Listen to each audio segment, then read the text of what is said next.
Esse case a gente vai falar um pouco sobre um processo de pesquisa para a definição de funcionalidades de um aplicativo para o Tribunal de Justiça de Santa Catarina. E o processo envolveu tanto olhar para benchmark, quanto investigar com esse perfil de cidadão que tipo de funcionalidade mais existia fit com as expectativas e necessidades que eles tinham. Quais eram as dores, quais eram os momentos, quais eram os tipos de serviços que eram oferecidos pelo TJ e qual deles que mais poderia entregar valor para um MVP de uma primeira versão de aplicativo. Confere aí o processo. A primeira parte do projeto, como de praxe, sempre começa fazendo uma imersão dentro das informações que o próprio cliente já tem. Quais eram os perfis, quais eram os serviços direcionados para cada um desses perfis para fazer uma definição. Na solução do aplicativo, é o público que mais tem dores e mais pede e usa serviços do tribunal usando diferentes canais. A partir dessa discussão estratégica no começo, para saber qual é a melhor entrega de valor, será que vai ser fazer um aplicativo para advogados, para imprensa, entendendo qual era a proposta, qual era o objetivo que existia nesse primeiro produto, nessa primeira versão de aplicativo, foi definido o público que mais poderia ter ganhos com essa solução. A partir dessa primeira definição de público, a gente trabalhou, ok, quando a gente olha para o cidadão, quais são os perfis possíveis? Comumente a gente usa a matriz dos usuários extremos, que é para fazer uma definição de público, de recorte, até para definir qual vai ser a amostra que a gente vai conversar,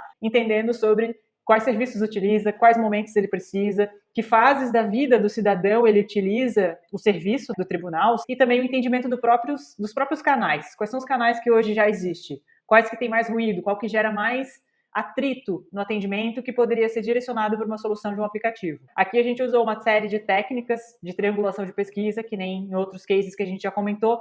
Usamos o questionário para recrutar. As entrevistas em profundidade serviram para aprofundar um pouco mais em cada processo, em cada momento dessas pessoas diversas. Para o grupo focal, quando a gente trabalha com essa ideia de fazer ao vivo mais de uma pessoa, criou alguns frames de perguntas.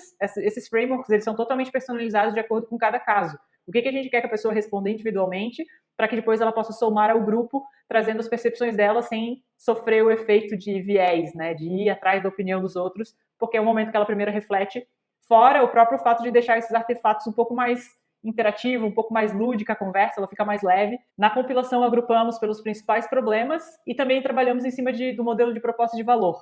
A proposta de valor, o Canvas, ele já traz esse lado onde a gente fala sobre a dor do usuário, quais são as dificuldades que ele tinha, então quais são os ganhos, quais são as dores, qual é a tarefa envolvida, e aí parte da ideação ela fica bem amarrada diretamente em cada um desses quadrantes. É uma das formas de a gente conduzir também a ideação.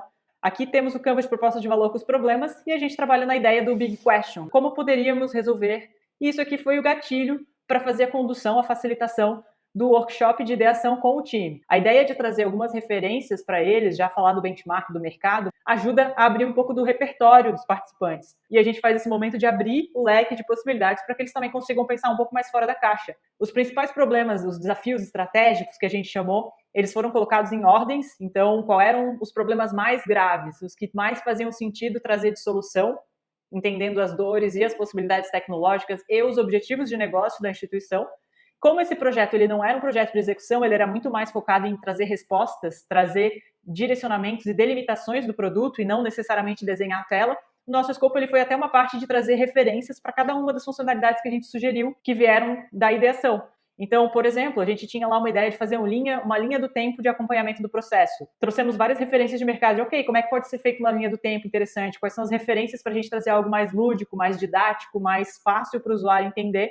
E essas ideias de referências que a gente trouxe, sempre baseado muito numa solução mais mainstream, não técnica, com uma linguagem super simples, porque quando a gente fala de questões jurídicas, muitas vezes tem aquelas dificuldades, aquelas barreiras de linguagem, uma direção para cada funcionalidade, para cada pedaço do aplicativo, quais seriam referências fora da caixa para eles poderem executar. Essa é uma fase muito de discover mesmo, de delimitação do produto, construção da visão do que precisa ser implementado, para que posteriormente, na fase seguinte, o time de execução, o time de UX, consiga desenhar essas telas e esses fluxos. Sempre considerando todos os pilares, aspectos de negócio, o que o cliente espera, o que ele precisa, quais são as expectativas, inteligência estratégica do produto, como que a gente linka isso com as dores, com as oportunidades, com as necessidades do usuário, claro, sempre trazendo também o viés da tecnologia, o que é viável, o que vai ser fácil de construir, priorizado, o que pode ser priorizado para não gerar um impacto muito grande no desenvolvimento, trabalhando com aquelas 3 esferas de tecnologia, pessoas e negócios. Fiquem de olho nos próximos conteúdos da Cats. Se fez sentido para você, está interessado, quer conversar melhor sobre o seu projeto, chama a gente para tomar um café, a gente pode entender melhor qual é o teu desafio e também trazer uma proposta estratégica para o seu negócio. Até a próxima!